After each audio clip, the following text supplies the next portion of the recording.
The Guaranteed Rate Bowl featuring the Wisconsin Badgers and the Oklahoma State Cowboys. I think both of these teams really wanted more when the season started. You look at Oklahoma State, this is a team that made it to Arlington, made it to the Big 12 championship last season. Then, of course, you look at Wisconsin. This was a team that was projected to make, by a lot of people, to make it to the Big 10 championship game. So here we go. Both teams sitting here looking to lock in a guaranteed rate. I don't think this is where both the Cowboys and the Badgers wanted to be at the beginning of the season, yet here we are. Now, both teams, that's one thing they have in common. Another thing that they have in common is they both don't have their starting quarterbacks. Graham Mertz enters the transfer portal. He's ended up at Florida. Good luck with that, everybody in Gainesville. Spencer Sanders still floating out there in another dimension inside of the transfer portal. So now you kind of go to the next level. Who are some of these quarterbacks that are going to be able to step up and possibly lead their team to a bowl victory? Let's start first with Wisconsin. Okay, Chase Wolf is a senior, and every time that we've seen him the last couple of years, boy, it hasn't looked good.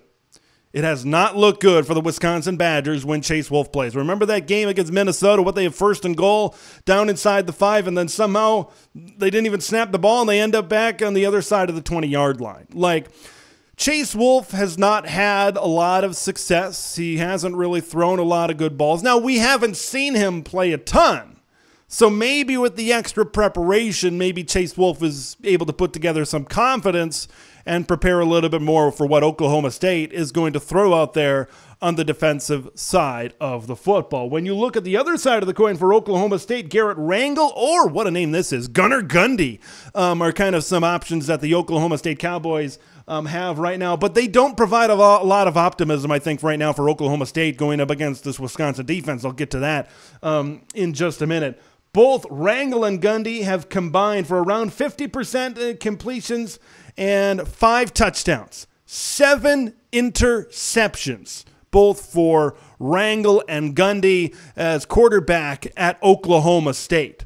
So I don't think it matters who they throw out there. It's probably going to be Rangel, but I don't think it matters who they throw out there. Oklahoma State is not, they're going to take a big step down at the quarterback position, and that's going to be an issue for Oklahoma State because they have receivers on the outside that can do some things. I'll get to that in just a minute, but you lose Spencer Sanders and their running back Dominic Richardson elected to opt out of this bowl game. 543 yards, 8 touchdowns on the ground. That led the Cowboys in those categories. Can Ollie Gordon and Jade Nixon step up in this running game? Because if you look at Spencer Sanders and if you look at Dominic Richardson, they combined for 16 out of the 20 rushing touchdowns for Oklahoma State. So that was their running game. The quarterback run of Spencer Sanders and, of course, the running in the backfield of Dominic Richardson. So you don't have that.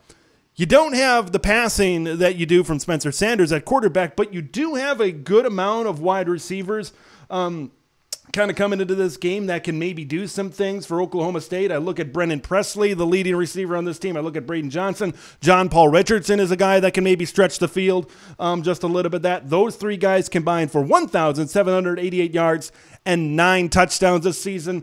Bryson Green is kind of sitting there with an injury. Not sure what his status is going to be. The second leading wide receiver led the team in touchdowns with 5 receiving touchdowns this season. So the big question, I think all of that information as we digest it a little bit for Oklahoma State, the big question has got to be, can that quarterback, can Garrett Rangel or Gunnar Gundy get the football to these wide receivers? Can these wide receivers get separation on these pretty good defensive backs that Wisconsin is trotting out there? Look, I just don't see a lot of good things right now for Oklahoma State, and the more I kind of peer into this, that's going to be the key, the quarterback play. And they've been very inconsistent this season. I think talent-wise, this is a team that went to the Big 12 championship last season. Talent-wise, I think this is a big program, but this team, for one reason or another, just hasn't been able to live up to those expectations that were set kind of last season. As long as we're talking about departures, we talked about Spencer Sanders, we talked about Dominic Richardson. You also got to talk about Mason Cobb, the leading tackler on the defensive side of the ball, entered the transfer portal, so he's going to be looking for a new home. Now, let's flip to Wisconsin, right? We talked about the receivers for Oklahoma State. Okay, and we talked about some opt-outs. Like, you have a lot of guys coming back in that secondary for Wisconsin. For this bowl game, I think that might be able to do some things. You look at Jay Shaw, John Torchio, Alexander Smith. That's a good trio of defensive backs that I think can at least cover these Oklahoma State wide receivers pretty well. I think they can contain them.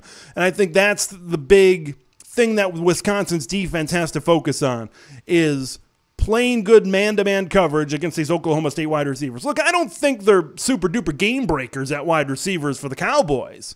But the Badgers just have to, and this is a Wisconsin defense that progressively got better and better and better and better as the season went on. I think they have a little bit of advantage back there in that secondary. Now, we talked about opt-outs. Keanu Benton, Nick Herbig opting out of this bowl game.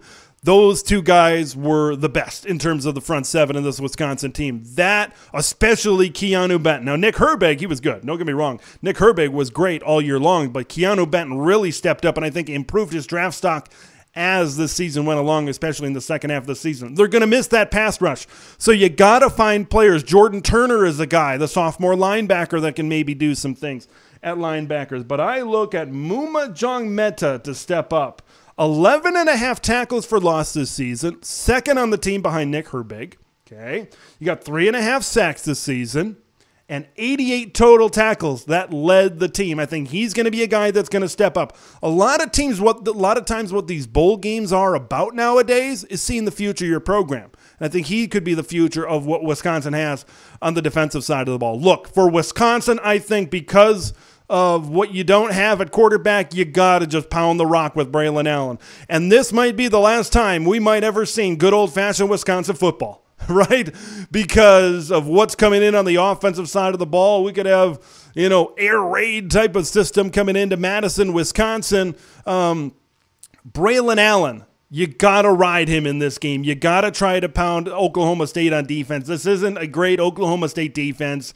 You got to try to control the clock. I think Wisconsin can do that. I think Wisconsin can kind of control the pace of play up front. I think they can defend Oklahoma State wide receivers pretty well. I think Wisconsin has the upper edge in this game, but there's a lot of uncertainty in a lot of these bowl games, and I think Oklahoma State has some uncertainty. Wisconsin has some uncertainty, and I think that can produce some crazy results in a bowl game. Should be fun. The Guaranteed Rate Bowl over in Phoenix, Arizona.